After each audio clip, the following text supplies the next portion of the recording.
Panoorin natin itong mga idol, isa na namang napakalupit na diskarte yung ginagawa nila dito. Naguhukay sila para makakuha ng isang malinis na tubig dahil nga summer na kailangan nilang maka-provide ng tubig at saka makasustento na rin para sa pang-araw-araw nila. At ito na nga mga idol, ang ginawa nila dito, naghukay muna sila ng lagpas tao and then naggawa sila ng box na gawa sa semento at hollow blocks. So eto na, nakagawa na sila ng box dito. Ang ginagawa nila dito ay unti-unti nilang hinuhukayan para bumaba yung ginawa nilang box dito. So ito yung napakalupit na diskarte nila dito mga idol.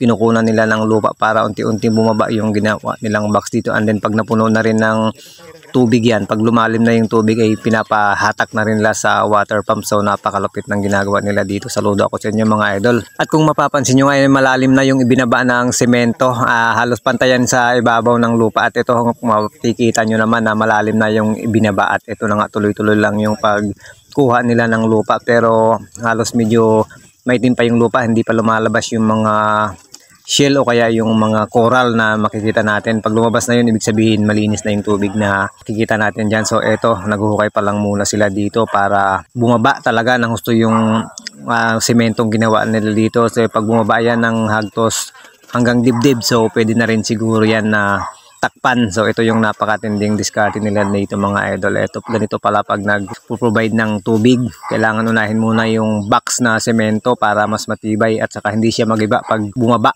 So napakalupit.